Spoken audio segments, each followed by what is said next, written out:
Quer que eu fly? Mandei um tchauzinho, andar.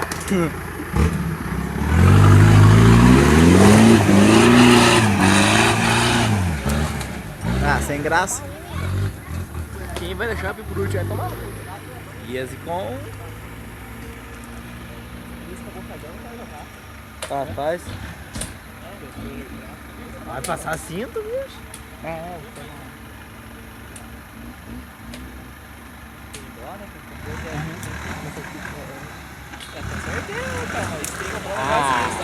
sim, mas tu vai...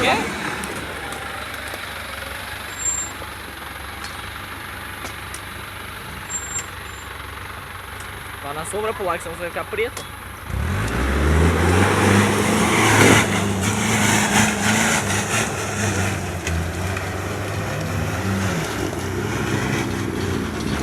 Tesão de Jeep, né, cara? Vou dar um tchauzinho aqui pra...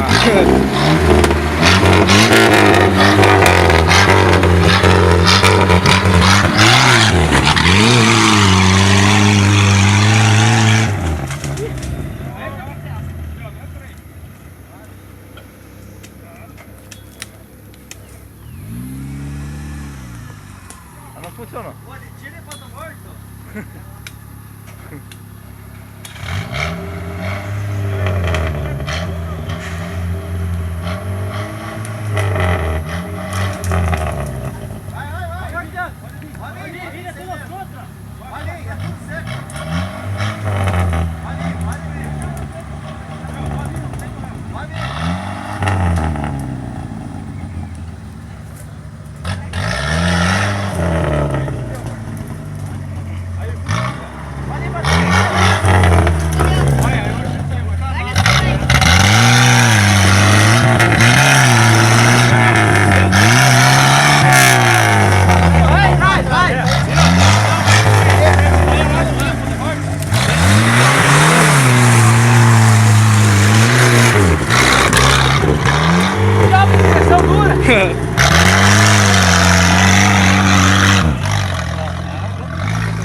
Ô André, divida o talão, André!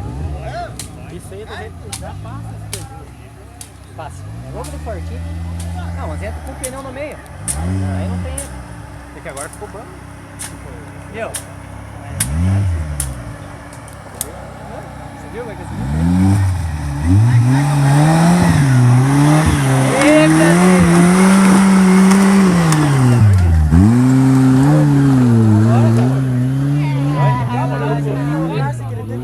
Vai lá, Roseta! Tá um pouquinho melhor ainda.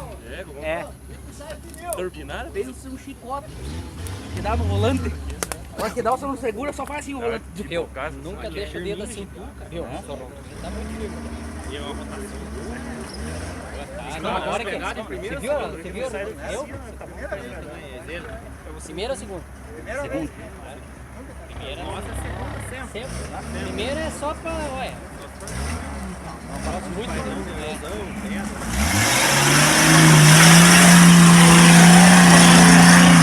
Eu acelerei demais. Eu acelerei demais, ali foi.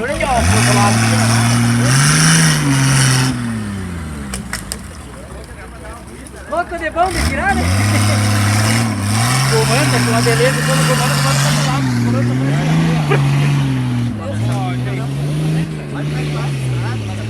Vamos dar essa parte. Ô Marcos, Assim não, né? Tem diferença do motorzinho. Nossa, velho. meu Deus, Nem compara, né? Valendo, teu, cara. Não é? Não é, né? Não vai ter jeito com esse pneu, filho. Já volta lá, vamos experimentar esse guincho agora. Vai, ele acabou. Aprender a lidar com ele. Vai tentar? Então vamos aprender. Ô Júnior, como é que lida com guincho mecânico? Ô Júnior! Como é que lida com guincho mecânico? Só engatar e desengatar e pôr a marcha. Vamos lá tentar. Vamos ajeitar esse rapazinho. Eu não sei o que aconteceu porque é sem freio. Viu? Largue ele na árvore ali pra ele furar.